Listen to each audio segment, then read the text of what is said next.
வணக்கம் நண்பர்களே. இந்த வீடியோல நீங்க கொஞ்சமா சம்பாதிச்சாலும் எப்படி சேமிக்கலாம்னு பார்க்க போறோம். இத பார்த்து முடிச்சதும் நீங்களும் பணத்தை எப்படி புத்திசாலித்தனமா சேமிக்கிறதுன்னு கத்துப்பீங்க. அது மட்டும் இல்லாம எப்படி உங்க வாழ்க்கையை நல்லா மாத்திக்கலாம்னு தெரிஞ்சுக்குவீங்க. சோ விடாம பாருங்க. சரி, இப்ப கதைக்கு வருவோம். ஒரு ஊர்ல ராமுன்னு ஒருத்தர் இருந்தாரு. அவர் ஒரு உணவகத்துல வேலை பார்த்துட்டு இருந்தாரு. ராமு 3 வருஷமா அங்க வேலை பார்க்கறாரு. ஆனா அவரால ஒரு பைசா கூட சேமிக்க முடியல. எவ்வளவு கஷ்டப்பட்டாலும் நம்மால ஏன் சேமிக்க முடியலன்னு மனசுக்குள்ள யோசிச்சுக்கிட்டே இருந்தாரு. அப்பதான் அவரோட கூட வேலை பார்க்கிற அருண் பைக்ல வந்து இறங்குறத பாக்குறாரு. அருண் எப்படி பைக் வாங்கினாருன்னு யோசிச்ச ராமு அவருக்கு ஒரு விஷயம் தெரிஞ்சுக்கணும்னு ஆசை வந்துருச்சு. லஞ்ச் டைம்ல ராமு அருண் பக்கத்துல உட்கார்ந்து, என்ன அருண், எப்படி நீ இவ்ளோ சீக்கிரம் பைக் வாங்கின?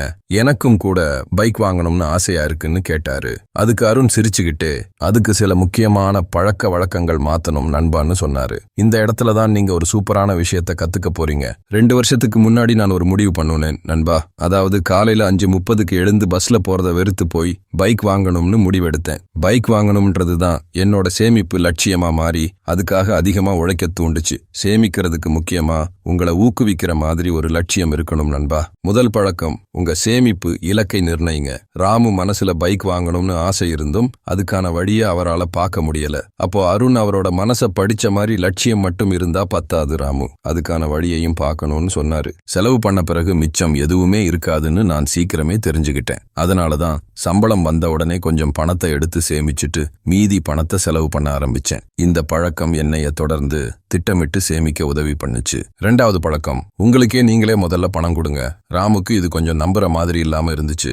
எவ்வளோ கம்மியா சம்பாதிச்சாலும் சேமிக்க முடியுமான்னு கேட்டாரு. அதுக்கு அருண், நான் முதல்ல என் சம்பளத்துல 3% தான் சேமிச்சேன். ஆனா அது பத்தாதுன்னு எனக்கு தெரியும்னு சொன்னாரு. செலவை பார்த்த போது சின்ன சின்ன செலவுகள், அதாவது ஸ்வீட், காபி, சப்ஸ்கிரிப்ஷன், இதுலெல்லாம் நிறைய செலவு பண்ணியிருக்கேன்னு தெரிஞ்சுக்கிட்டேன். உடனே காபி கடையில காபி குடிக்கிறத விட்டுட்டு வீட்லயே போட ஆரம்பிச்சேன். இதனால மாசம் 300 ரூபாய் சேமிச்சேன். அது மட்டும் இல்லாம சில சப்ஸ்கிரிப்ஷன்களை கேன்சல் பண்ணி வெளியில போறத குறைச்சேன். இது என்னோட சேமிப்பு லட்சியத்துக்கு உதவியா இருந்துச்சு. 3வது பழக்கம், தேவையில்லாத செலவுகளை குறைங்க.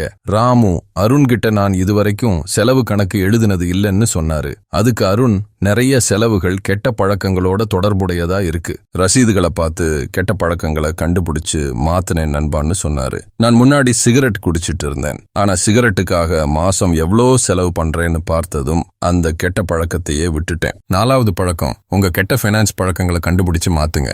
ராமுக்கு அருண் சொன்ன விஷயம் எல்லாம் ரொம்ப ஆச்சரியமா இருந்துச்சு. ஆனா 1 வருஷத்துல எப்படி பைக் வாங்கினாருன்னு அவருக்கு புரியல. அதுக்கு அருண், சேமிச்ச பணத்தை பேங்க்ல போட்டு வச்சுட்டு, சும்மா இல்ல நண்பா, என்னோட ஃப்ரீ டைம்ல கம்ப்யூட்டர் ரிப்பேர் பண்ண ஆரம்பிச்சேன். அதுல கிடைச்ச பணத்துல தேவையான கருவிகள் வாங்கினேன். அதுக்கப்புறம் சோஷியல் மீடியாவில் என்னோட சர்வீஸை விளம்பரப்படுத்தினேன். அது மூலமா எனக்கு நிறைய வருமானம் வந்துச்சு. சொல்ல போனா இப்ப நான் ஒரு சின்ன கடை ஆரம்பிக்க போறேன். அதுல முழுசா கவனம் செலுத்த போறேன்னு சொன்னாரு. 5வது பழக்கம், வருமானத்தை அதிகப்படுத்துற வழியை பாருங்க.